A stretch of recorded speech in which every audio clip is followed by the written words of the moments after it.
The wind had teeth that winter morning, biting through the thin walls of the cabin like it meant to remind Sarah Whitman she was alone.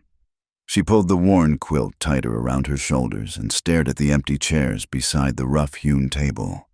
3 months now since the fever took them. First Pa, then Ma, then little Thomas. The silence pressed against her ears worse than any storm. She forced herself to rise, joints stiff from the cold. The fire had died to ash overnight, and frost painted the inside of the single window. 22 years old, and already she felt ancient, hollowed out by loss and the weight of keeping this homestead alive. The cattle needed tending. The fence along the north pasture had come loose again. Wood needed splitting. The list never ended, and there was only her now to see it done. Sarah wrapped herself in Pa's old coat. It still smelled faintly of tobacco and honest sweat, and pushed open the door. The Nebraska prairie stretched endlessly before her, brown grass rippling like a vast ocean under the pale winter sun. The nearest neighbor, the Hendersons, lived 8 miles east. Town was a full day's ride. Out here, loneliness had geography.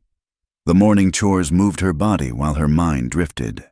She scattered grain for the chickens, their anxious clucking the only conversation she'd had in days.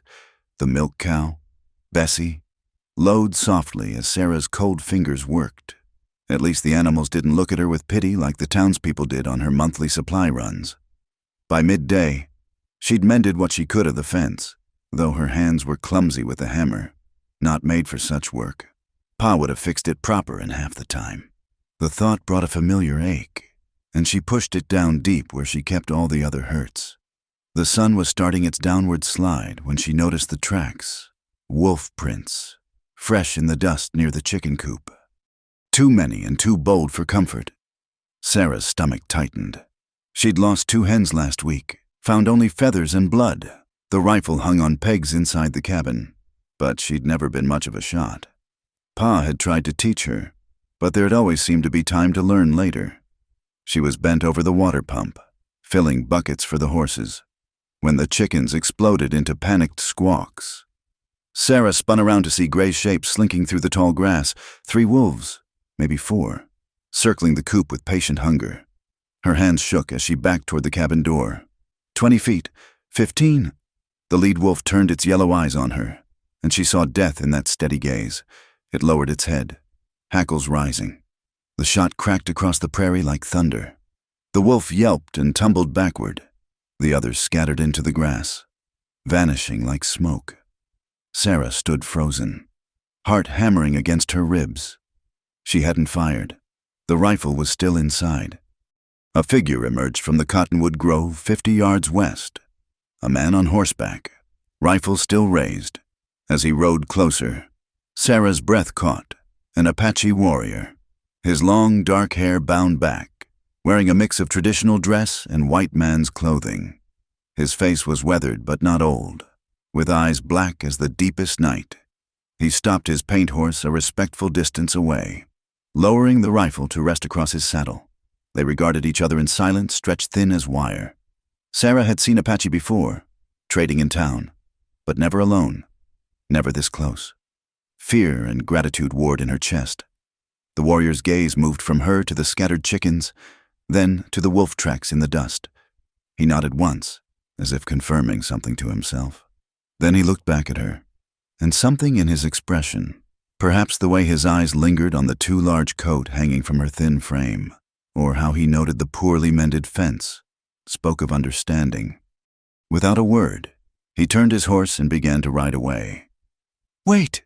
Sarah called, surprising herself.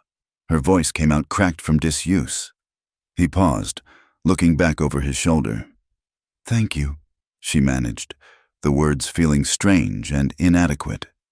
The warrior inclined his head slightly. Then he pointed to the grove where he'd emerged, then to her cabin, and held up 2 fingers. 2 hours until sunset. His meaning was clear. The wolves would return with darkness, before she could respond. He nudged his horse forward and disappeared into the gathering dusk, leaving Sarah alone again with the wind and the endless grass. But somehow, the loneliness felt different now. Not lighter exactly, but changed. like a door had cracked open in a room she'd thought sealed forever. She hurried inside and barred the door, then loaded the rifle with trembling fingers. As shadows lengthened across the prairie, she sat by the window and watched. The wolves didn't return that night, though she heard their howls in the distance, mournful and hungry. Sleep wouldn't come. She thought instead about the warrior's eyes, how they'd seen her, not with pity or dismissal, but with something that might have been recognition, one survivor knowing another. When dawn finally broke pale and cold over the horizon, Sarah found something left by her door, a bundle of prairie sage, tied with a strip of leather, and beside it, the fresh carcass of a rabbit. She picked them up slowly, understanding the gifts for what they were, protection and sustenance, offered without obligation or words. She stood there in the doorway of her empty home, holding these simple offerings, and for the first time since the fever took her family, she didn't feel entirely alone in the vast silence of the frontier. Days passed like pages in a book written by the wind. Sarah found herself glancing toward the cottonwood grove more often than she cared to admit, though she never saw the warrior again. Not directly, but she knew he was there, watching from somewhere beyond her sight. The evidence came in small ways. One morning, she discovered the loose fence posts had been reinforced with rawhide strips, the work done sometime in the night. Another day, fresh firewood appeared stacked beside her door, not the green wood she'd been struggling to cut, but seasoned oak that burned hot and long. The wolf tracks that had circled her property grew fewer, then disappeared entirely. Sarah understood these gifts were meant to be anonymous, but she couldn't let them go unacknowledged. She began leaving things in return, placed on a flat stone near the grove where he might find them. A jar of her mother's blackberry preserves, one of the few remaining, fresh bread wrapped in cloth, a small pouch of coffee beans, precious as gold on the frontier. Each morning, the items were gone. 2 weeks after their first encounter, she woke to find strange marks scratched in the dirt near her water pump, symbols she didn't recognize. But their meaning became clear when she spotted the rattlesnake coiled in the tall grass exactly where the marks pointed. She gave it a wide berth, grateful for the warning. The system they developed required no words. He would leave practical things, rabbit pelts for warmth, wild herbs she learned to brew for tea, arrowheads placed where dangerous animals had passed. She responded with what she could spare from her stores and garden, always careful to maintain the pretense that these exchanges happened between strangers who'd never met. But Sarah felt his presence like a change in the weather. Sometimes, working in the garden, she'd sense eyes on her and know he was ensuring her safety from some hidden vantage point. The knowledge should have frightened her, a strange man watching her movements. But instead, it brought an odd comfort. For the first time since the fever, someone cared whether she lived or died. The first test of their fragile understanding came on a Tuesday afternoon. Sarah had ridden to town for supplies, her wagon creaking under sacks of flour and seed. The general store proprietor, Mr. Dalton, had been his usual curt self, but his wife had lingered, hungry for gossip. "Heard tell there's been Apache moving through the valley." "Mrs.," Dalton said, her voice pitched low with false concern. "You be careful out there all alone. Dear, they're not to be trusted, no matter what the government says about peace treaties." Sarah had nodded politely, paid her bill, and left without comment. But others had overheard, and by the time she'd loaded her wagon, a small crowd had gathered. "Seen any signs out your way, Miss Whitman?" asked Jake Morrison, a ranch hand from the Henderson spread. His hand rested casual-like on his pistol. "No more than usual." Sarah replied carefully. "Well, you see anything, you let us know," said another man she didn't recognize. "We've been organizing patrols. Can't be too careful with savages about." The word sat in the air like spoiled meat. Sarah's fingers tightened on the wagon reins, but she only nodded and clicked her tongue at the horses. All the way home, their words followed her like dust clouds. That evening, she left more than food on the stone, using charcoal on a piece of board. She drew crude pictures, men on horses, guns, danger. She hoped he would understand the warning, The board was gone by morning, and in its place lay a single eagle feather. 3 days later. Sarah woke to voices carrying on the wind. She crept to the window and peered out to see 5 men on horseback approaching her cabin. Jake Morrison led them, his face set with the kind of determination that meant trouble. She met them at the door, rifle in hand but pointed down. "Morning, Jake. What brings you out this way?" "Patrol, miss, like we said." His eyes scanned her property, lingering on the stack of firewood, the mended fence. "Been noticing things around here, work that wasn't done by no woman's hand. I manage well enough," Sarah said evenly. "That's so?" Jake dismounted, walking slowly around her yard. The other men spread out, hands near their weapons. "Funny thing is, we found Apache sign not 2 miles from here, fresh tracks leading this direction." Sarah's heart hammered, but she kept her voice steady. "I've seen no one." Jake stopped near the flat stone where she left her offerings. His boot kicked at the disturbed earth around it. "You sure about that, miss? Because it'd be a real shame if someone was cooperating with hostiles. Some might call that treason." "I call it minding my own business on my own land," Sarah shot back, surprising herself with the steel in her voice. Jake's face darkened. "Your PA wouldn't have wanted—" "My PA is dead." The words came out sharp as winter ice. "And last I checked, this land was still mine to do with as I please." The men exchanged glances. Jake remounted slowly, his message clear in the way he let his hand brush his gun. "You be careful, Miss Whitman. Awful lot can happen to a woman alone out here. Awful lot." They rode off in a cloud of dust and threats, leaving Sarah shaking on her doorstep. She knew they'd be back, knew the suspicion would grow like a cancer in town. The frontier had its own laws, and a white woman who consorted with Apache, even in imagination, was breaking the deepest of them. That night, she lay awake expecting trouble, but none came. In the morning, she found boot prints circling her cabin, not from Jake's patrol, but from moccasined feet that had walked the perimeter in the dark, standing guard. The next evening, against every warning in her head, Sarah took a calculated risk. Instead of leaving food on the stone, she built a small fire near the grove and sat beside it with 2 cups of coffee, waiting. The sun was almost gone when he appeared, moving so silently she didn't hear him until he stood at the edge of the firelight. They regarded each other across the flames, and Sarah saw her own wariness reflected in his dark eyes. Slowly, she gestured to the second cup. Even more slowly, he moved forward and lowered himself to sit across from her, maintaining careful distance. Up close, she could see the strength in his weathered hands, the watchful intelligence in his face.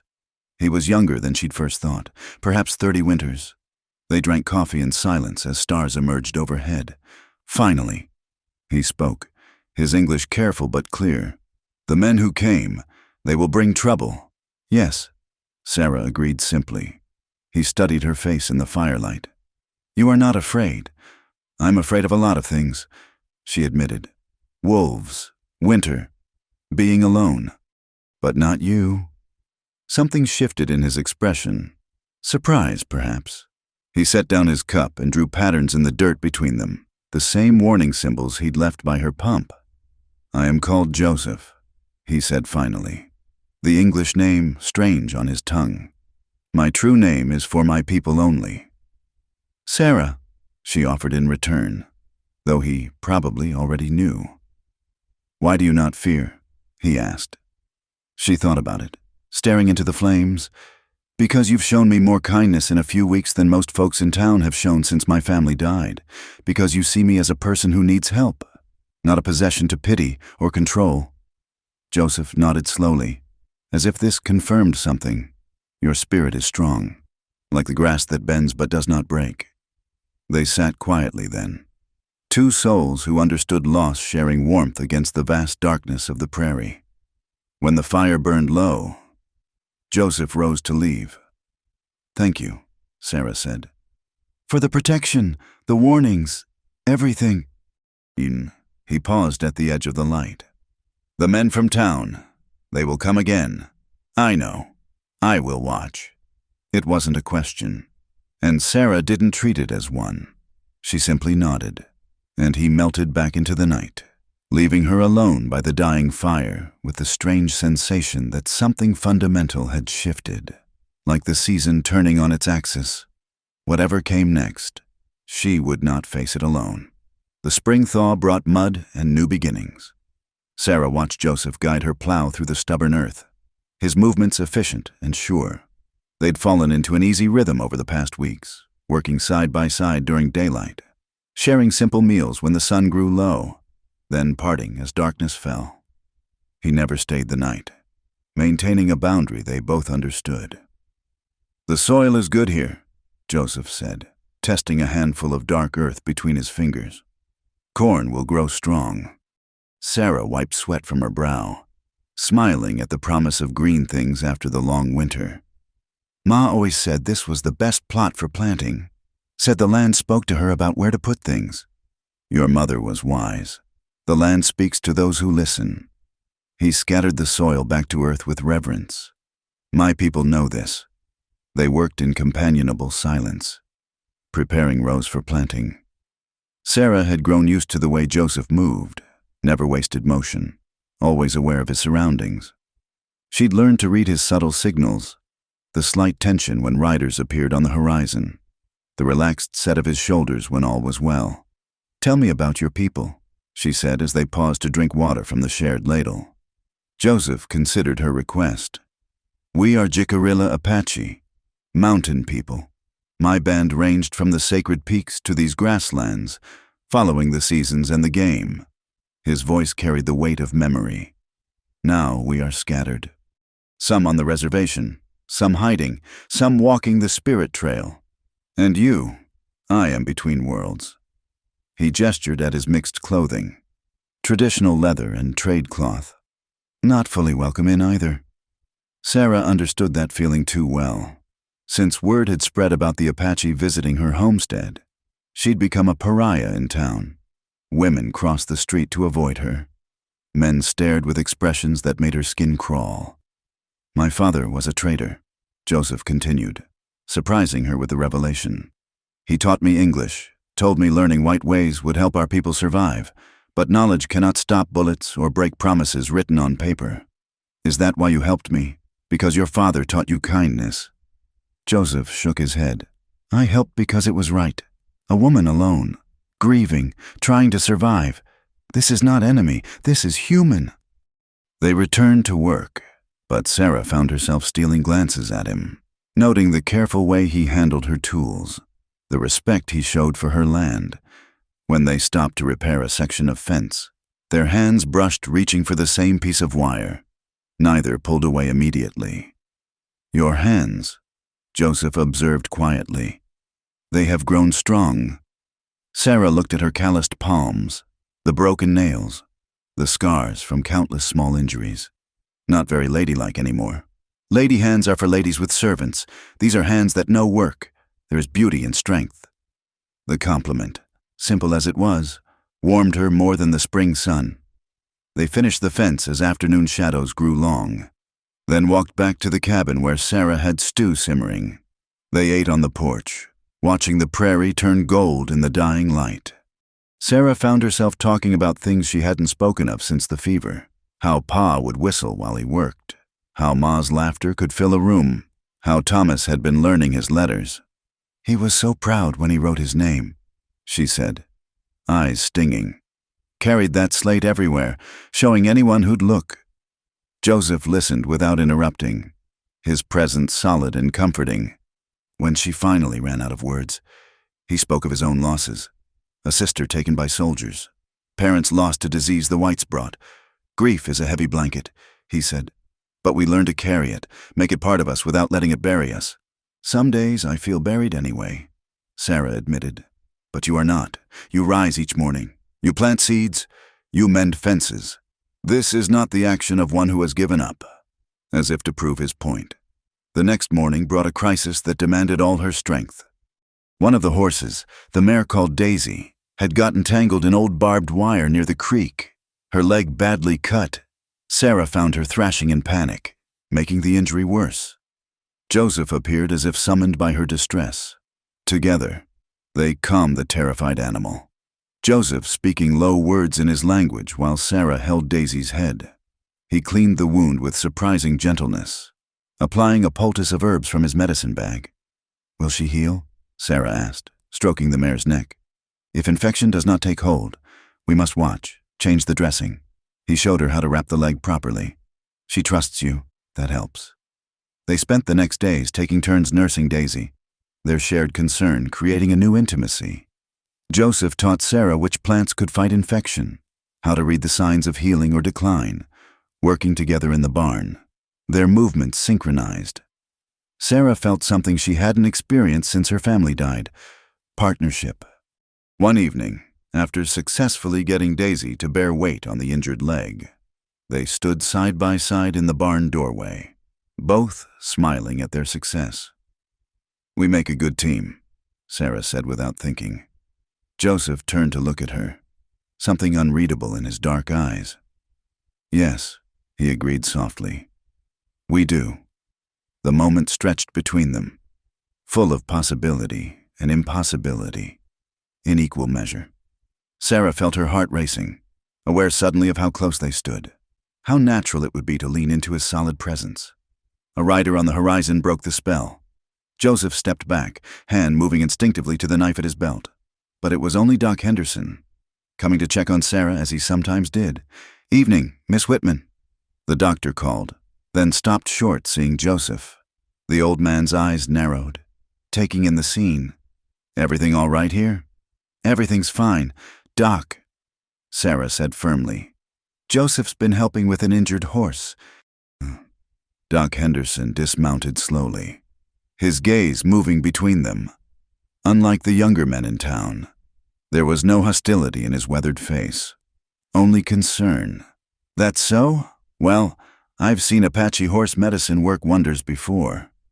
The tension eased slightly. Doc examined Daisy's leg, nodding approval at the treatment. "Good work. She'll mend clean if you keep this up." As he prepared to leave, he pulled Sarah aside. "You be careful, girl. I've got no quarrel with Apache. Doctored plenty in my time. But others in town are talking ugly. Jake Morrison's been stirring folks up something fierce. I'm not doing anything wrong, Doc. I know that, but right and wrong don't always matter when fear gets involved." He glanced at Joseph, who stood quietly by Daisy's stall. "He seems a good man. Just be careful." After Doc left, Sarah and Joseph stood in the gathering dusk, both aware that their peaceful days were numbered. "He speaks truth," Joseph said. "I bring danger to you." "No," Sarah said fiercely. "Narrow minds and hate bring danger.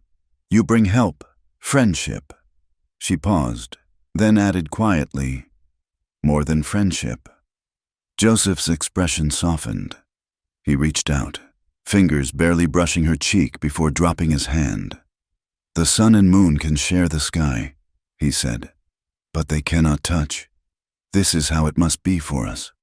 But even as he said it, Sarah saw in his eyes the same longing she felt, the same recognition that something precious and unexpected had grown between them in this unlikely soil. Whatever came next, she knew they had already crossed a line that could not be uncrossed. The question was, what would they do about it? The mountain cat came at dawn, when the world balanced between night and day.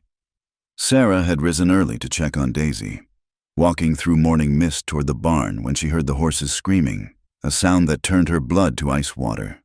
The cat had Buttercup, the young colt, cornered against the fence. Even in the dim light, Sarah could see its tawny form coiled to spring, muscles bunched with deadly intent. The colt's eyes rolled white with terror. Sarah's rifle was in the cabin. By the time she fetched it, Buttercup would be dead. She grabbed the pitchfork leaning against the barn wall, knowing it was foolish, knowing she had to try anyway. "Hey!" she shouted, charging forward. "Get away from him!" The cat turned its head, yellow eyes evaluating this new threat. It dismissed her with feline contempt and refocused on the colt. Sarah saw it gather itself to leap. The arrow took it mid-spring. The cat twisted in the air, yowling rage and pain, hitting the ground hard. A second arrow followed the first before the animal could recover. Joseph materialized from the morning shadows, bow drawn for a third shot if needed. But the cat stumbled once, then collapsed. Its threat ended.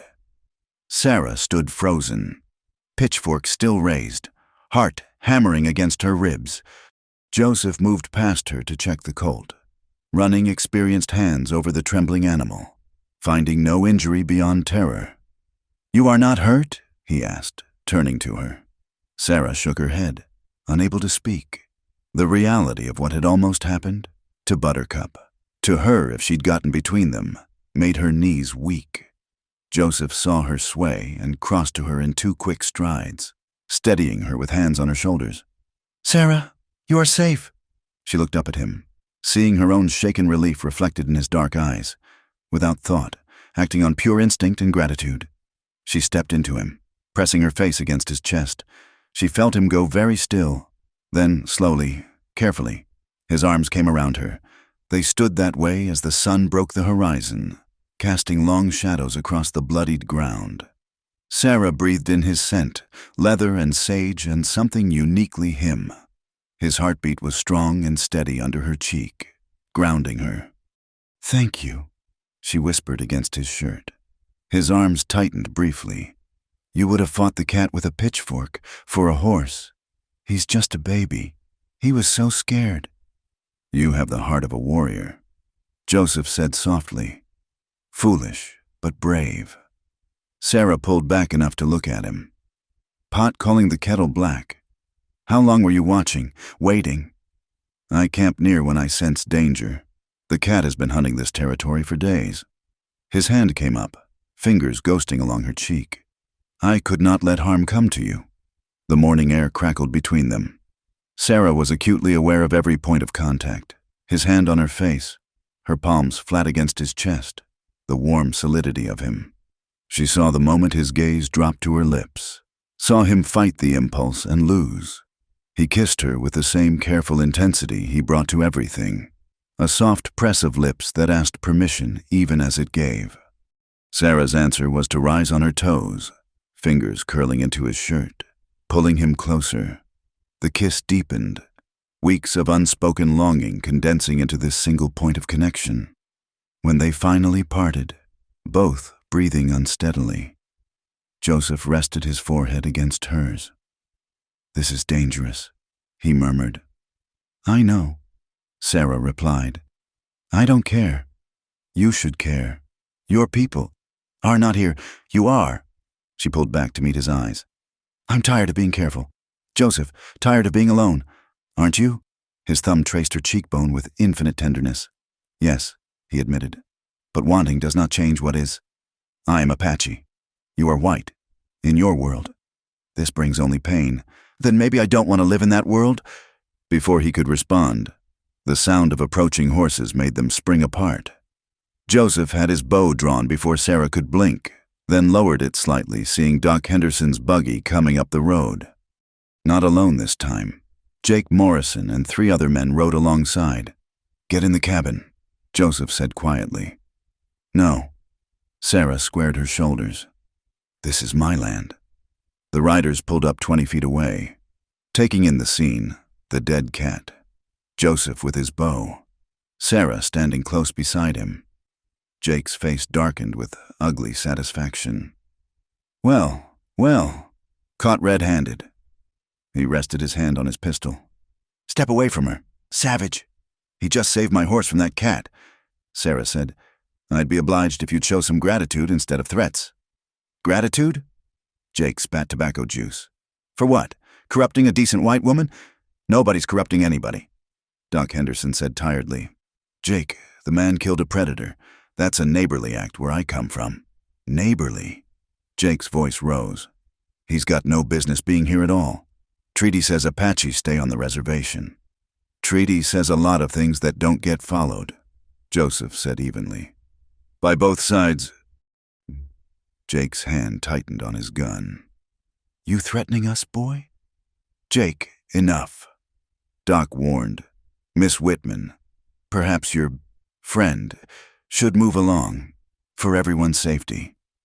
Sarah felt Joseph tense beside her, ready to comply to protect her. Something hot and fierce rose in her chest. "No," she said clearly. "Joseph is welcome here. He's helped me keep this place running. Asked for nothing in return but basic human decency, which is more than I can say for most of you." "Your PA would be spinning in his grave," one of the other men muttered. "My PA judged men by their actions, not their blood." Sarah shot back. "And he taught me to stand by those who stand by me." Jake dismounted slowly, threat in every movement. "Maybe you need a lesson in proper behavior. Miss Whitman, sometimes women get confused without a man's guidance." Joseph stepped forward, placing himself between Jake and Sarah. "Touch her, and it will be the last thing you do." The morning air went electric with pending violence. Jake's companions dismounted, hands hovering near weapons. Doc Henderson struggled down from his buggy. "Now hold on! Everyone just hold on!" The gunshot split the air. Jake's pistol smoked in his hand, the bullet having torn through the dirt at Joseph's feet. "Next one won't be a warning." Jake snarled. Everything happened at once. Joseph's bow came up. Sarah grabbed the pitchfork. The other men drew their guns. Doc shouted for calm. Then Sarah did something that surprised everyone, including herself. She stepped in front of Joseph, shielding him with her body. "You'll have to shoot me first, Jake Morrison, and then you'll hang for murdering an unarmed woman. That what you want? That the story you want told in town?" Jake's face went red, then white. The barrel of his pistol wavered. "Get out of the way. This ain't about you." "Everything that happens on my land is about me," Sarah said, amazed at the steadiness of her own voice. "And I'm telling you to leave now." "You're making a mistake," Jake said, "choosing a savage over your own kind. The only savage I see here is the one threatening violence against people who've done no wrong." She met each man's eyes in turn. "Get off my property. Don't come back." Long seconds stretched taut as wire. Finally, Doc Henderson spoke. "Come on, boys. We've wasted enough time here." Jake holstered his weapon with visible reluctance. "This isn't over," he promised. "Not by a long shot." They mounted up and rode away, leaving Sarah and Joseph alone with the morning sun and the weight of what had just happened. Sarah's knees finally gave out, and she sat hard on the ground. Joseph knelt beside her, his hands gentle on her arms. "You should not have done that. Putting yourself between—" "You'd have done the same for me," Sarah interrupted. "Don't deny it." "That is different." "Why? Because you're a man? Because I'm white?" She gripped his hands. "I'm tired of different. Joseph, tired of rules that say who can care for who." He studied her face, and she saw him making a decision. "They will come back, with more men. I know. It is not safe for you now. My presence brings—" "Stop." She pressed her fingers to his lips. "Your presence brings joy, companionship, life, everything else. We'll face together, if you're willing." Joseph caught her hand, pressing it to his cheek. "You humble me," he said softly. "Your courage shames warriors." "Is that a yes?" For answer, he drew her close and kissed her again, there in the morning light with the dead cat and the hoof-torn earth bearing witness. It was a kiss that tasted of choice made, of bridges burned, of futures uncertain but faced together. When they finally rose and walked toward the cabin, Sarah felt the world shift beneath her feet, not with the earthquake violence of loss, but with the slow, inexorable power of two lives choosing to flow together despite every obstacle in their path. Whatever storm was coming, and she knew Jake Morrison would make sure one came, they would weather it side by side. The summer heat had settled over the prairie like a wool blanket, making even breathing feel like work. Sarah sat on the porch, mending one of Joseph's shirts while he repaired harness leather in the shade. They'd fallen into deeper rhythm since the confrontation with Jake, Joseph spending most days at the homestead now, though he still kept his camp in the grove. "Storm coming," Joseph said, studying the western horizon where clouds piled like dark mountains. Sarah followed his gaze. The air had that heavy, waiting quality that preceded the big prairie thunderstorms. We should get the animals secured. They worked together with practiced efficiency, driving the chickens into their coop, ensuring the horses were safe in the barn. The wind picked up, sending dust devils spinning across the yard. Lightning flickered in the approaching clouds. This will be a bad one. Joseph observed as the first fat raindrops began to fall. They made it to the porch just as the sky opened. Rain came down in sheets, turning the world gray and liquid. Thunder crashed overhead, making the whole cabin shake. Sarah had always loved storms, the wild power of them, the way they made the vast prairie feel intimate and small. My mother feared storms, Joseph said, watching the lightning paint the sky. Said they were the spirits fighting. My father told her the thunder was just the sky clearing its throat to sing. Which did you believe? Both. Truth does not always choose sides. They sat in comfortable silence, watching nature's display. The rain drummed on the roof, creating a curtain of privacy around their small world. Sarah found herself studying Joseph's profile in the stormlight, memorizing the strong line of his jaw, the way his hair fell across his shoulders. "You're staring," he said without looking at her. "Just thinking. Dangerous habit." "Joseph," she began, then stopped, unsure how to voice what had been building in her chest for days. He turned to her then, and she saw in his eyes that he already knew. The air between them went electric as the storm overhead. Sarah set aside her mending, her hands trembling slightly. "We keep dancing around it," she said quietly. "What's between us? Dancing is safer than falling. But what if I want to fall?" Joseph's expression softened with something like pain. "Sarah, no, let me say this." She moved closer, close enough to feel the warmth radiating from his body. "I've been alone so long I'd forgotten what it felt like to want to wake up in the morning. You changed that. You made me remember I'm alive, not just surviving." The thunder rolled overhead, punctuating her words. Joseph reached out, fingers tracing the line of her jaw with infinite care. "You think I do not feel the same?" His voice was rough. "You think I do not lie awake knowing you are here, so close, yet separated by walls more than wood and stone? Then why do we keep building those walls?" "Because tearing them down changes everything. For you more than me." His thumb brushed her lower lip. "Your people will not forgive this. You will lose your place among them." "My place?" Sarah laughed, but it held no humor. "My place is on the outside already. The grieving daughter who won't remarry, who insists on working her own land, who speaks to Apache. I lost my place the day I chose to survive instead of wither prettily." Lightning illuminated his face, showing the war playing out in his features. Sarah took his hand, pressing it to her heart. "Feel that," she whispered. "That's been dead for months. You brought it back to life. I can't pretend anymore. Joseph, I love you." The words hung in the air between them, irrevocable as the lightning splitting the sky. Joseph's control finally broke. He pulled her to him, crushing his mouth to hers with all the desperate hunger they'd both been fighting. This kiss was nothing like their careful explorations before. It was fire and storm, need and surrender. Sarah's hands tangled in his hair, holding him close as he deepened the kiss. When they finally broke apart, both were breathing hard. "Say it," she demanded. "I know you feel it. Say it." Joseph's hands framed her face, his gaze steady and deep as the earth. "I love you. Sarah Whitman. Against all wisdom, against all teaching, I love you." Tears mixed with rain on her cheeks. "Then that's all that matters." "It is not so simple. Tonight it is." She stood, holding out her hand. "Stay with me, not in the grove, not watching from afar. Stay with me." Joseph rose slowly, conflict still clear in his expression. "If I cross your threshold tonight, everything changes. Everything already has." They stood there on the porch, the storm raging around them, the moment balanced on a knife's edge. Then Joseph took her hand, and Sarah led him inside.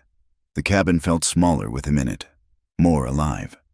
They stood awkwardly for a moment, the magnitude of the step they were taking settling over them. Then Sarah lit a lamp, the warm light pushing back the storm darkness. "Are you hungry? I could—" Joseph stopped her nervous chatter by catching her hands. "Sarah, we do not have to—" "I know." She met his eyes. "But I want to. I've wanted to since that first night by the fire. Maybe before that, if I'm honest." He studied her face as if memorizing every line. "You are certain?" For answer, she reached up and began unpinning her hair, letting it fall in waves around her shoulders. Joseph's breath caught. He reached out, running his fingers through the soft strands. "Like sunset on wheat," he murmured. Sarah's heart raced as she began unbuttoning his shirt with trembling fingers. He stood still, letting her set the pace, though she could feel the tension thrumming through him. When her hands touched the warm skin of his chest, they both shuddered. What followed was a slow exploration of trust and tenderness. Joseph's hands were gentle but sure, treating her body with the same reverence he showed the land. Sarah discovered scars that told stories of survival, strength in his careful touches. They moved together like the storm outside, building, crashing, then settling into gentle rain. Later, they lay entwined in Sarah's narrow bed, listening to the storm move eastward. Sarah traced lazy patterns on Joseph's chest, marveling at the reality of him here, in her space, skin to skin with no barriers between them. "No regrets?" he asked softly. "None? You? How can I regret the sunrise?" He pressed a kiss to her hair. "But when morning comes, we'll face it together." Sarah propped herself on an elbow to look at him. "I meant what I said. Joseph, I choose you. Choose this. Whatever comes." He pulled her down for a kiss that was answer enough. Outside, the storm had passed, leaving the air clean and new. But inside the cabin, another kind of storm was just beginning, one that would test every boundary their world sought to maintain. As Sarah drifted toward sleep in Joseph's arms, she heard him whisper something in Apache. She didn't understand the words, but the tone was clear, a prayer, a promise, a declaration all in one. Tomorrow would bring its challenges. Jake Morrison and his hatred, the town's judgment, the vast gulf between their two worlds. But tonight, in this moment, they were simply two people who had found each other against all odds and chosen love over fear. The last thing Sarah remembered before sleep took her was the steady beat of Joseph's heart under her cheek, and the feeling of being, finally, completely home. The news traveled faster than wildfire across drought-dry grass. By the time Sarah rode into town for supplies 3 days later, she could feel the weight of every stare, hear the venom in every whisper. Women she'd known since childhood crossed the street to avoid her. Men watched with expressions that ranged from disgust to something worse, a hungry speculation that made her skin crawl. At the general store, Mrs. Dalton wouldn't meet her eyes. "That'll be $12, she said coldly, though Sarah knew the bill should be $8 at most. "The price of flour gone up that much in a week?" Sarah asked quietly. "The price of everything's gone up." Mrs. Dalton's mouth twisted, especially for those who forget their place. Sarah laid the money on the counter without argument. As she loaded her wagon, she heard Jake Morrison's voice from the saloon across the street. "Squaw woman's got no shame, parading into town like decent folk." Sarah's hands tightened on the reins, but she kept her eyes forward. Joseph had wanted to come with her, but they'd both known his presence would only escalate things. Still, she felt his absence like a missing limb. "Hey there, Sarah." The voice was young Tom Henderson, Doc's nephew. He helped her lift a heavy sack of grain. "Don't pay them no mind. Uncle says you're good people, no matter what. Thank your uncle for me," Sarah managed, touched by the unexpected kindness. "He also said to tell you he's been hearing talk. Ugly talk. You be careful." Sarah nodded and clicked to the horses, eager to be away from the poisonous atmosphere. But as she reached the edge of town, 5 riders blocked her path. Jake Morrison centered them, his face dark with righteous fury. "Thought we made things clear last time. He said, "That savage is gone, right? Get out of my way. Jake. Or what? You'll get your Apache to put an arrow in me?" He leaned forward in his saddle. "See, that's the problem with squaw women. They forget how to behave proper. Need reminding." One of his men grabbed her horse's bridles. Sarah reached for the rifle under her seat, but Jake was faster, snatching it away. Now. No need for that. We're just having a friendly conversation about community standards. Let me pass. When you tell us that savage is gone for good." Sarah met his eyes steadily. "Joseph stays. He's hurting no one. He's hurting the whole town just by breathing our air." Jake spat. "Last chance. Sarah, send him away, or we'll do it for you." "You mean you'll try?" Jake's face flushed. He raised his hand as if to strike her, then seemed to remember they were still in view of town. 3 days, he said instead. "You got 3 days to come to your senses. After that," he smiled, "and it was worse than any threat. Well, accidents happen on the frontier." They released her horses and rode off, leaving Sarah shaking with rage and fear in equal measure. She made it home to find Joseph waiting, his face tight with concern. "I saw riders heading to town," he said, helping her down from the wagon. "There was trouble?" Sarah told him everything. Joseph's expression grew darker with each word. When she finished, he stood silent for a long moment, then began walking toward his horse. "Where are you going?" "Away." His voice was flat. "This is my fault. I should never have—" "Don't you dare!" Sarah caught his arm. "Don't you dare make their hatred about your choices. You're not the one threatening violence. But I am the cause.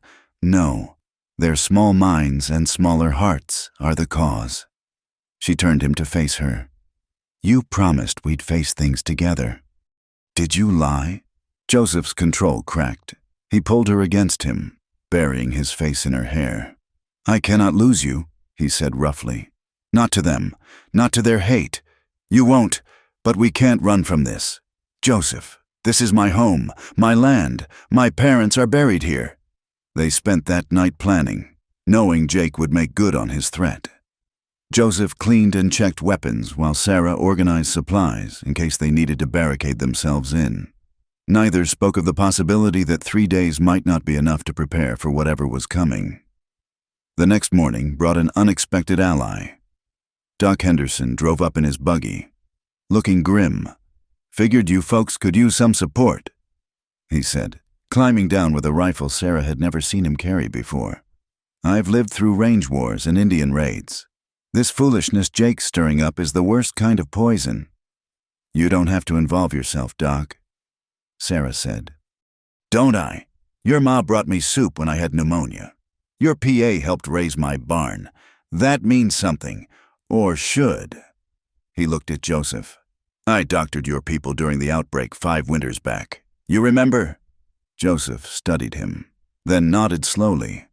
"You are the white medicine man who would not take payment. Healing's healing. Don't matter the color of who needs it." Doc settled himself on the porch.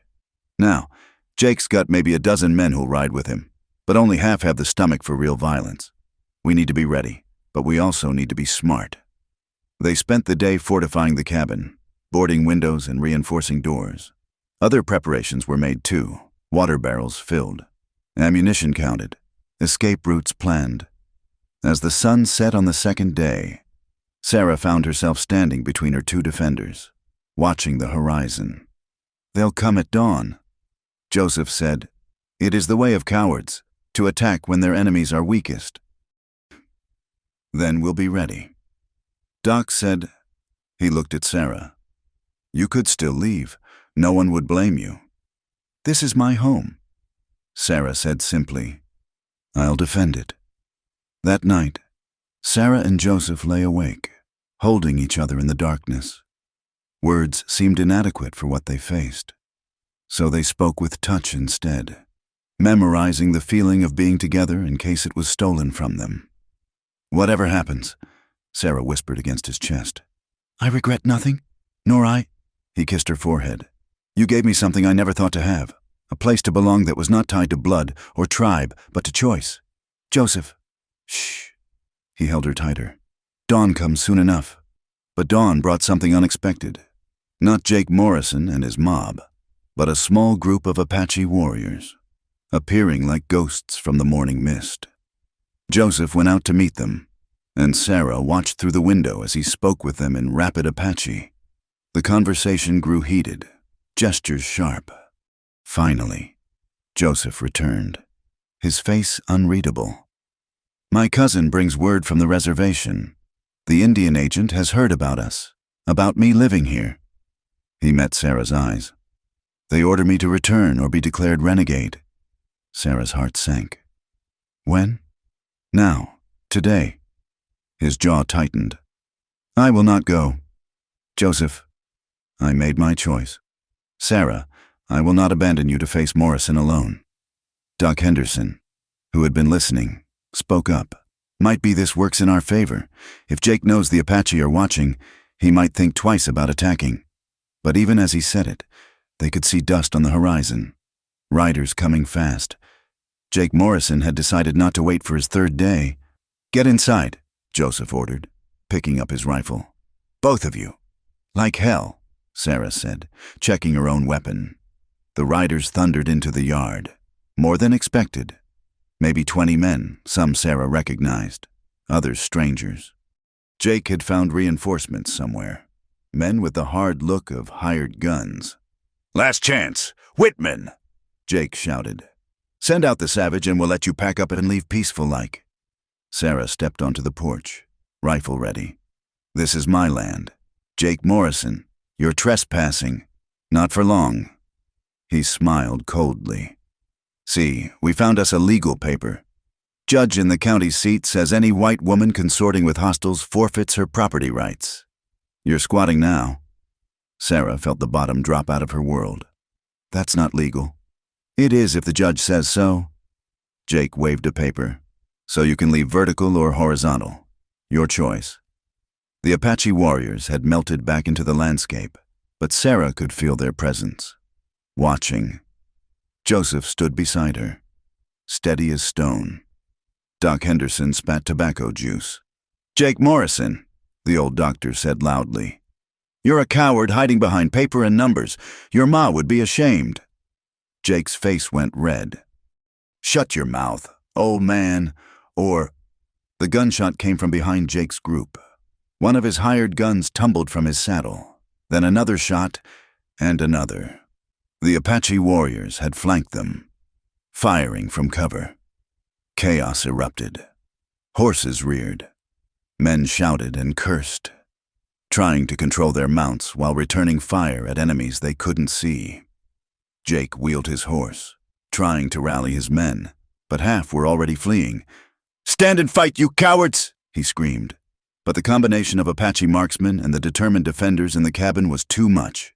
Within minutes, the yard was clear except for 2 men on the ground.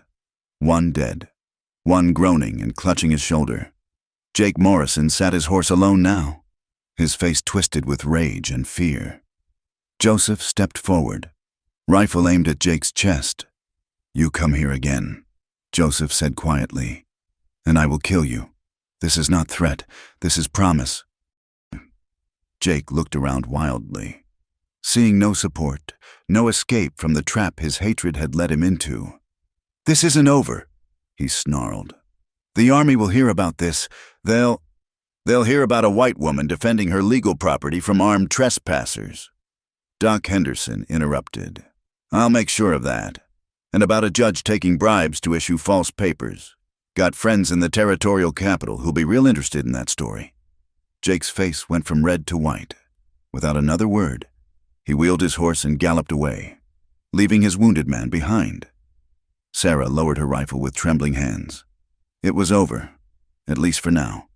Joseph pulled her against him, and she felt the tension drain from his body. Your cousins? She asked. Gone already. They did not come for me. They came because it was right. He looked down at her. But I may still be declared renegade. Then we'll face that too. Together.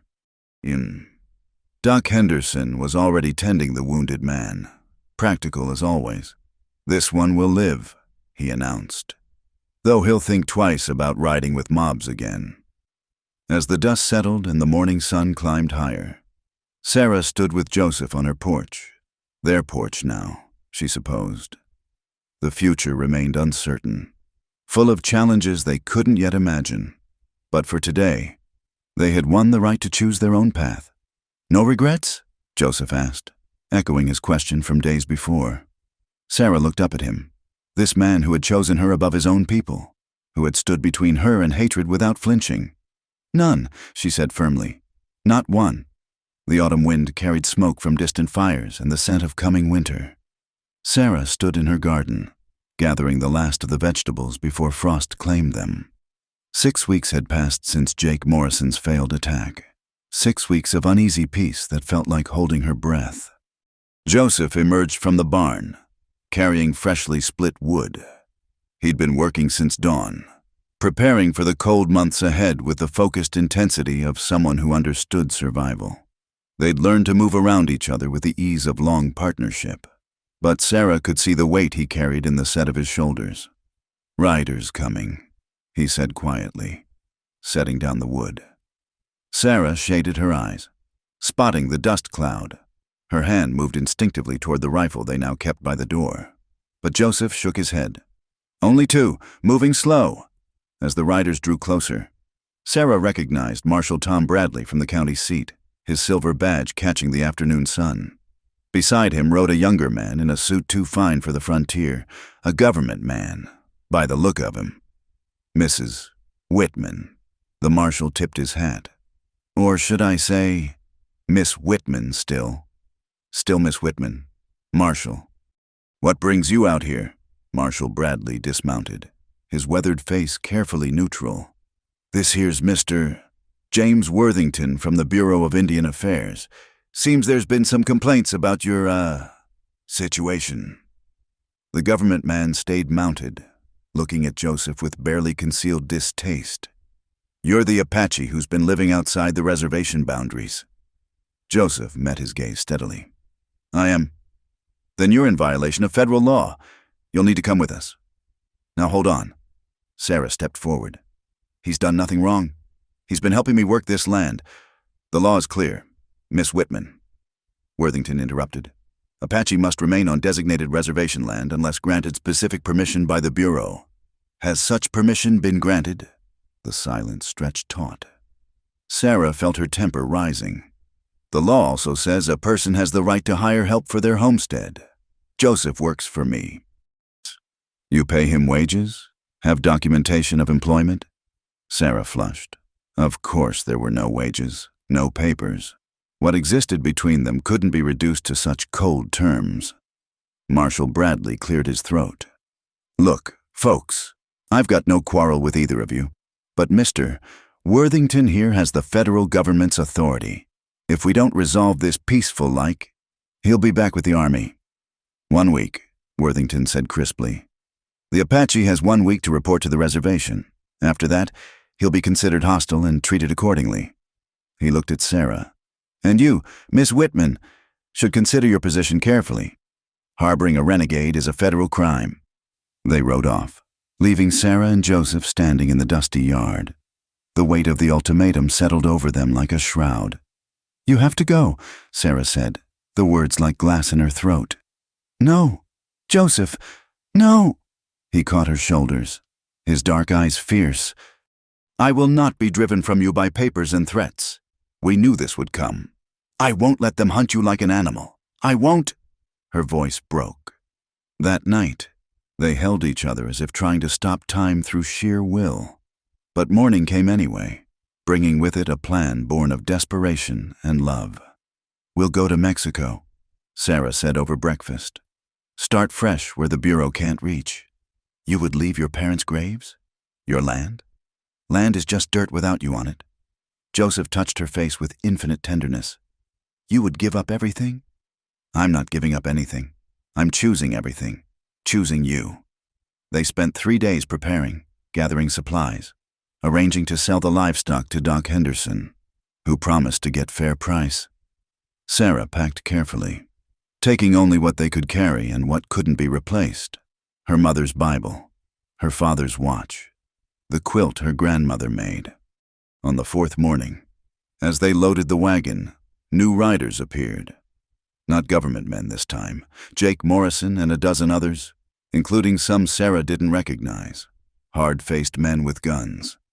"Going somewhere," Jake called out, his smile sharp as a blade. Joseph stepped in front of Sarah, hand on his rifle. "We're leaving. You've won. Let us go in peace." "Peace?" Jake laughed.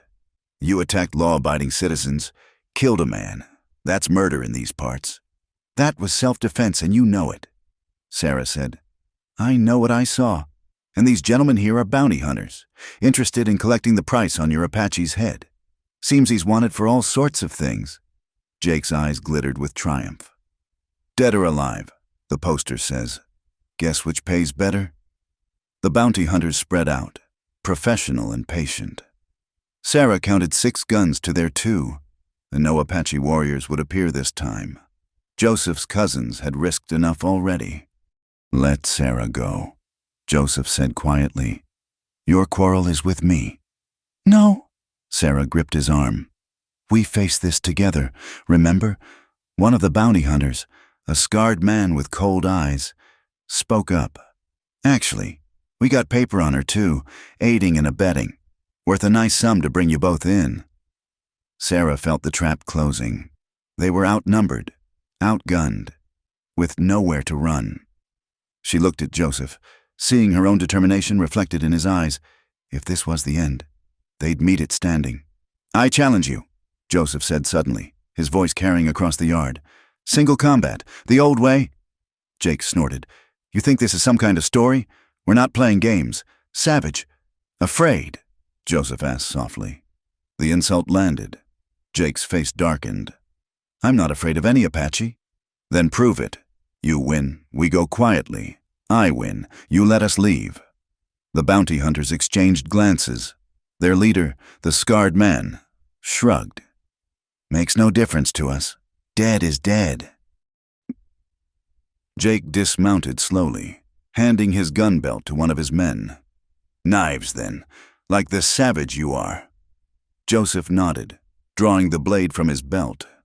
Sarah wanted to protest, but she understood. This was their only chance. 1 life instead of 2, if it went wrong. The men formed a rough circle. Jake pulled a Bowie knife, its blade gleaming. Been wanting to do this for a long time. They circled each other, predator and prey switching roles with each step. Jake was bigger, heavier, with longer reach, but Joseph moved like water, fluid and sure. Jake struck first, a vicious slash that Joseph barely avoided. The bigger man pressed his advantage, driving Joseph back with powerful swings. A cut opened on Joseph's arm, blood seeping through his shirt. "First blood to me, savage." Jake grinned. Joseph said nothing, conserving energy, watching. When Jake overextended on the next attack, Joseph flowed inside his guard, his blade finding flesh along Jake's ribs. Jake howled, stumbling back, his face twisted with rage and pain. "I'll gut you for that." The fight turned desperate. Both men bled now, circling in the dust. Sarah gripped her rifle, ready to break the rules if needed. She wouldn't watch Joseph die for honor. Jake, maddened by pain and fury, made a wild lunge. Joseph sidestepped, bringing his knee up into Jake's stomach. As the bigger man doubled over, Joseph's blade found the back of his knee, hamstringing him. Jake fell screaming. Joseph stood over him, knife at his throat. "Yield," Joseph said. "Go to hell." Joseph pressed the blade just enough to draw blood. "Yield or die. Choose." For a moment, Sarah thought Jake's pride would kill him. Then, faced with those implacable dark eyes, he broke. "I yield," he gasped. Joseph stepped back, lowering his blade. "We go now. No one follows." The scarred bounty hunter studied Joseph with something like respect. "A deal's a deal, but this ain't over. Apache, that paper on you is good anywhere in the territory." Joseph nodded, understanding.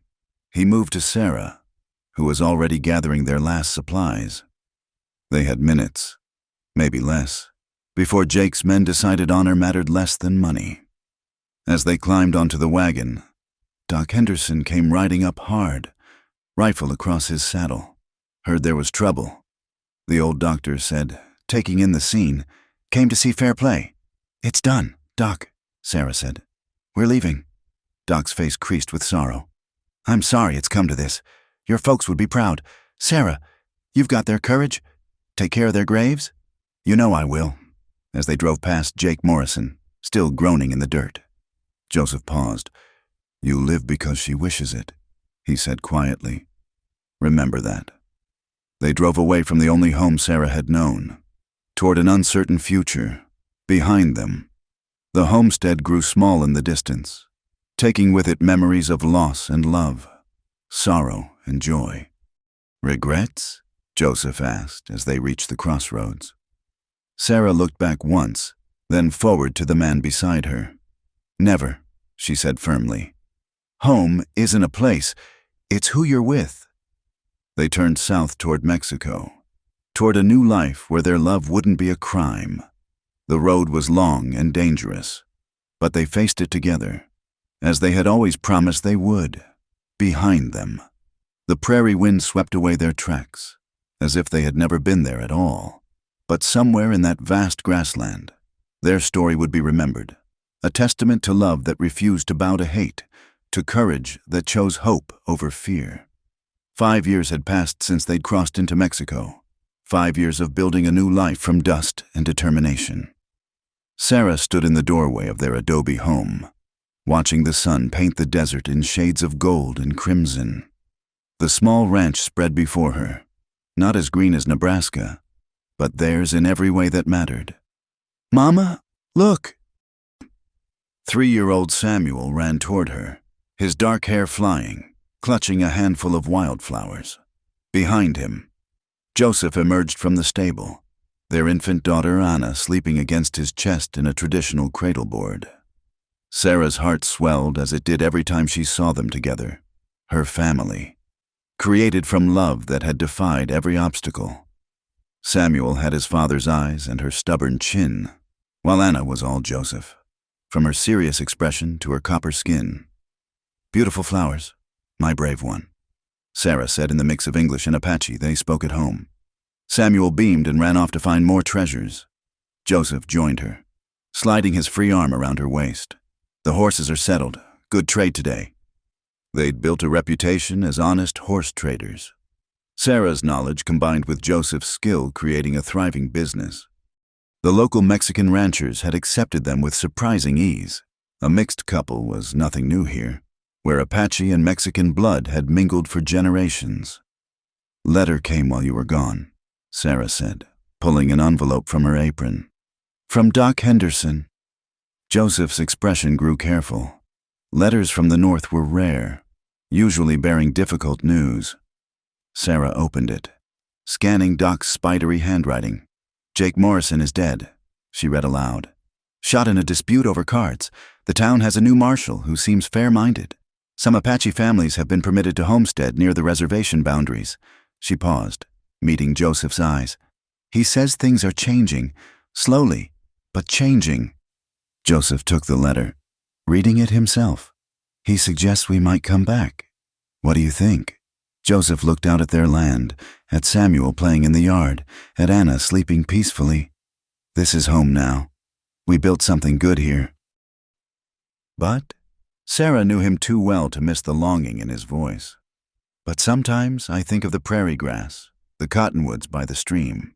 I think of your parents' graves with no one to tend them properly." Sarah had been thinking the same thoughts. Mexico had given them sanctuary when they needed it most, but roots run deep, and theirs were planted in different soil. "The children should know where they come from," she said softly. "Both sides of their heritage. It could still be dangerous, papers or no papers. Some will never accept us." "When has safety ever been our main concern?" Sarah smiled. "We faced down wolves and Jake Morrison. We survived bounty hunters and government men. We built a life where none should exist." "What's a little more danger?" Joseph set Anna carefully in her cradle, then pulled Sarah close. "You're sure?" I'm sure I want our children to see the land their grandparents loved. I want them to know your people's sacred places and my family's homestead. I want them to understand they belong to both worlds. Over the following weeks, they prepared for another journey. This time, they weren't running. They were choosing. The ranch sold quickly to a young couple from Sonora, who promised to care for the fruit trees Sarah had coaxed from the desert soil. The trip north took 3 weeks, traveling with a merchant caravan for safety. Samuel peppered them with questions about their destination, while Anna watched the world with solemn dark eyes. As they crossed back into American territory, Sarah felt Joseph tense beside her. "No one's looking for us anymore," she reminded him. "We're just another family heading home." But when they reached the outskirts of their old town, Sarah understood his caution. 5 years had brought changes, new buildings, unfamiliar faces, but also sameness in the way people stared at their mixed family. Doc Henderson met them at what used to be Sarah's property line, older now but still spry. "Kept it as best I could," he said, emotion thick in his voice. "Paid the taxes from what I got for your livestock. It's still yours, legal and proper." The cabin stood empty but intact. Sarah walked through it slowly, memories flooding back. Her mother singing while cooking, her father's laughter, Thomas practicing his letters. But stronger than grief was gratitude for what she'd gained. "We'll need to make it bigger," Joseph observed, calculating the work needed. "Much bigger if you two keep making babies this pretty," Doc said, tickling Anna's chin. They stayed with Doc while making the homestead livable again. Word spread quickly of their return. Some neighbors came with welcomes and offers of help. Others made their disapproval clear through cold silence. The real test came Sunday morning.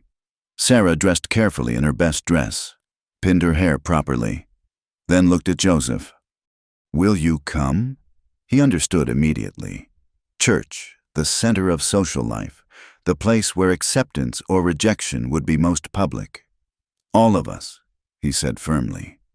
They walked into the small church as a family. The whispers started immediately, but Sarah kept her head high, Samuel's hand in hers, Joseph beside her carrying Anna. They took a seat in the back. Reverend Paul Stevens, new since they'd left, looked at them with curiosity but no hostility. He preached on love and acceptance, on judging not lest you be judged, whether by coincidence or design. Sarah couldn't tell, but she appreciated it nonetheless. After the service, some families hurried past them, but others stopped to speak. Mrs. Henderson embraced Sarah warmly.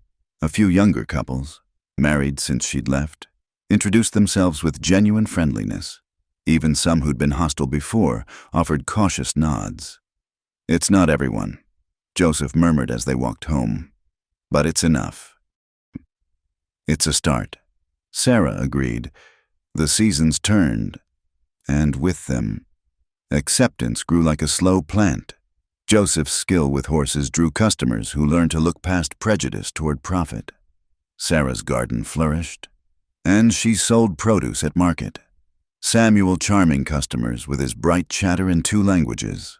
One autumn day, Sarah found Joseph teaching Samuel to track deer near the cottonwood grove where they'd first met. Anna toddled after them, determined to keep up with her brother, watching them. Sarah felt the circle complete itself, not ended, but renewed. That evening, as they sat on the porch watching the sunset, Joseph said, "I've been thinking about my Apache name. Perhaps it's time the children knew it." Sarah smiled. This was trust beyond measure, sharing what he'd kept private for so long. "My name is Naka Yen," he said. "It means keen sight. My grandfather gave it to me because he said I could see beyond the surface of things." "It suits you," Sarah said softly. "You saw beyond fear to find love, beyond difference to find sameness." We both did. Samuel, playing with wooden horses Doc had carved, looked up. "Am I Apache too?" "You are Apache in white." Joseph told him, "You walk in both worlds. Little warrior. Never be ashamed of either." "Like bridges?" Samuel asked, remembering a story Sarah had told. Exactly like bridges. As darkness fell and they gathered their children to go inside, Sarah caught sight of their reflection in the window. A family that shouldn't exist according to some, but did anyway, held together by choice and love and stubborn refusal to let the world tell them who they could be. They'd traveled far to come home, learning that home wasn't a place but a decision renewed daily. Tomorrow would bring its own challenges. It always did. There would be those who never accepted them, wounds that never fully healed, boundaries that still divided. But tonight, in their lamplit cabin on the vast prairie, they were simply a family ending another day together. Joseph sang Anna to sleep with an Apache lullaby, while Sarah helped Samuel practice writing his name, both names, Whitman and Naka Yen, claiming all of his heritage. Later, as Sarah and Joseph lay together listening to coyotes call across the grassland, she thought of her parents, hoping they would approve of the life she'd built on the foundation they'd laid. "No regrets?" Joseph asked. "Their old ritual?" "Only one," Sarah said, and felt him tense. "That we can't go back and do it all again." His laughter rumbled through the darkness. "Once was enough. My heart. Once was everything." Outside, the prairie wind sang its ancient song, carrying their story across the endless grass, a tale of two people who chose love over fear, bridges over walls, and discovered that the strongest homes are built not from wood and stone, but from the courage to stand together against all storms. In the distance, wolves howled, but they were just another part of the night now, no longer a threat, but a reminder of how far they'd come. Sarah closed her eyes.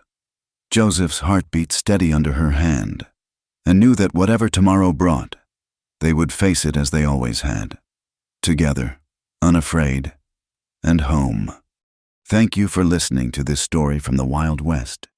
Where are you enjoying this tale right now? Please share in the comments below. We'd love to connect with listeners from around the world. Don't forget to subscribe to the From Wild West channel and share your thoughts about Sarah and Joseph's journey. Your comments and experiences make our storytelling community richer.